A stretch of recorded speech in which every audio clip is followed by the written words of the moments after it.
மகர லக்னத்துக்கு 7ஆம் அதிபதி, ரிஷப லக்னத்துக்கு 3ஆம் அதிபதி. தசை எப்படி இருக்கும் சொல்லுங்க. வணக்கம், நான் உங்கள் விக்கி ப்ரோஸ். நமக்கு ஜோதிட ஞானத்தை வழங்கிய ஆதித்ய குருஜி ஐயா அவர்களுக்கு நமது நன்றிகள். நமது விக்கி ப்ரோஸ் அஸ்ட்ராலஜி சோஷியல் மீடியாவை ஃபாலோ பண்ணியிருக்கக்கூடிய அனைத்து தோழிகளுக்கும் நமது நன்றிகள். என்ற அதே வேளையில் இது ஒரு ஜோதிட விளக்கூடிய விருப்பம் உள்ளவர்கள் தொடர்ந்து பார்க்கலாம். ஒரு கேள்வி. மகர லக்னம் மீ என் தேய்பிரை மூன் சதுர்தசி ரிஷப லக்னம் தேய்பிரை பிரதமை மூன் தசா நல்லா இருக்குமா ப்ரோ? பிரதர், இந்த சந்திரனுடைய தசையை பார்க்கறதுக்கு ஒரு சந்திர தசை நடக்க போகுது. சந்திரனுக்கு இருக்கிற ஒரு பெரிய பிரச்சனை என்ன? டெய்லி ஒரே மாதிரியான ஒளி அளவுல இருக்க மாட்டாரு. அதாவது ஒரு மாசத்துல 15 நாள் வளர்வாரு, இல்லைன்னா 10 நாள் வளர்வாரு, 10 நாள் தேய்வாரு, ஒரு 5 நாட்களுக்கு ஒளியான அமைப்புகள்ல இருப்பாருன்றது. 27 நாட்களுக்கும் அவர் அப்படி 27 நட்சத்திரங்களுக்கும் டிராவல் ஆகிக்கிட்டே இருப்பாரு. ஆனா எப்பொழுதுமே ஒளியை அதிகரித்து கொண்டும் ஒளியை குறைத்து கொண்டும் இருக்கக்கூடிய ஒரு கிரகம் அவர். எப்படி மூவ் பண்ணிக்கிட்டே இருக்கிற காரணத்தினால ஃபாஸ்டா இருக்கிற கிரகம். இப்ப சந்திர தசையை நம்ம பார்க்கணும் அப்படின்னா எந்த லக்னமாக இருந்தாலும் சந்திரனுடைய ஒளி நிலையை பார்க்கணும். இப்ப நீங்க சொன்னது 2 அமைப்புகளையும் பாத்தீங்கன்னா தேய்பிரை அமைப்புகள்ல தான் நாங்க கொடுத்துருக்கிறேன். இதுல ஏன் சொல்ல மாட்டீங்க அப்படின்னு கேட்பீங்க. அந்த தேய்பிரை சந்திரனுக்கு இப்ப நீங்க என்ன சொல்றீங்க? மகர லக்னத்துக்கு 7ஆம் அதிபதி, ரிஷப லக்னத்துக்கு 3ஆம் அதிபதி. தசை எப்படி இருக்கும் சொல்லுங்க.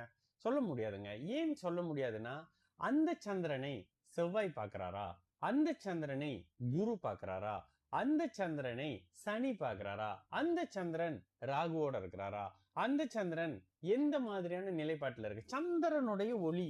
இப்போ நீங்க இப்ப குரு இருக்கிறாருங்க 7ன்னா கூட குருவுக்கு என்ன தொடர்பு? தாங்கக்கூடிய வலிமையாக லக்னாதிபதி எப்படி இருக்கிறாங்க அப்படின்ற மாதிரியான விஷயத்தை கூடவே பார்க்கக்கூடிய அமைப்புகள் இருக்கணும். அப்ப சந்திர தசை மகர லக்னத்துக்கு வரக்கூடிய சந்திர தசை 7ஆம் அதிபதியாக வயதுக்கு ஏற்ற மாதிரியான திருமணம், எதிர்பாலின தொடர்புகள், நட்பு, பங்குதாரர் மாதிரியான அமைப்புகளை கொடுக்கக்கூடிய வேலையை செய்யும். ரிஷப லக்னத்துக்கு சந்திரன் ஆகவே ஆகாதவர். கடுமையான அமைப்புகள்ல எந்த நெகட்டிவா பண்ணலாம் அப்படின்னு பாத்துக்கிட்டு இருப்பாரு. கெட்டு போயிருக்கக்கூடிய அமைப்புகள்ல 3ஆம் அதிபதி தானங்க. 3ஆம் அதிபதி தான். ஆனா ரிஷப லக்னக்காரங்களுக்கு சூரிய தசையும் சந்திர தசையும் பெரிய நல்ல பலனை செய்யாது. குரு தசையும் முடிந்த அளவுக்கு எந்த அளவுக்கு எதிர்ப்பான அமைப்புகளை செய்யலான்ற மாதிரியான பாக்குறவங்க தான் இந்த கிரகம். ஓகேங்களா? அதாவது சந்திரன். இந்த சந்திரன் எப்பங்க நல்லது செய்வாரு? ஒளி பொருந்திய நிலையில இருக்கிறாரு, கூடுதல் சுபத்தன்மையாக இருக்கிறாரு. சந்திரன் எப்பொழுதுமே ஒளியாக இருக்கும் பொழுது சுபராகவும், அமாவாசையை நெருங்கி இருள் தன்மையாக இருக்கும் பொழுது சனிக்கு நிகரான கெட்டவராகவும் இருப்பாரு. இப்ப ஒரு ஜாதகத்துல பௌர்ணமி சந்திரன் இருக்காரு அப்படின்னா பௌர்ணமி சந்திரன் ஒரு குரு, ஒரு குரு, அப்ப 2 குரு இருக்கிறாங்க இந்த ஜாதகத்துலன்னு சொல்லலாம். அதே மாதிரி அமாவாசையை நெருங்கி இருள் தன்மையாகி சனி செவ்வாயினுடைய தொடர்புல ஒரே நேரத்தில் இருக்கக்கூடிய அந்த சந்திரன், அவர் சந்திரனே நினைச்சுக்காதீங்க, சனினே நினைச்சுக்கீங்க. அதே மாதிரி குரு சுக்கரனுடைய தொடர்புல பெற்றிருக்கக்கூடிய சந்திரன் மிகப்பெரிய உயர்விய அமைப்புகளை கொடுக்க போறாரு. இதெல்லாம் அந்த பாவகத்தின் அடிப்படையில. சரி, ரிஷப லக்னமா இருந்தா முயற்சி அமைப்புகளை கொடுக்கக்கூடியவர். இவரா இருந்தாக்கா யாரு? மகர லக்னமாக இருந்தா பார்ட்னர்ஷிப்பை கொடுக்கக்கூடியவர். அப்ப இந்த 2 அமைப்புகள்லயும் ஒளியான நிலையில சுபத்தன்மையில எந்த விதமான இருள் கிரகத்தின் தொடர்பு இல்லாத நிலையில தேய்பிரை சந்திரனாக இருந்தாலும் கூட பெரிய பிரச்சனை இருக்காது பிரதர்.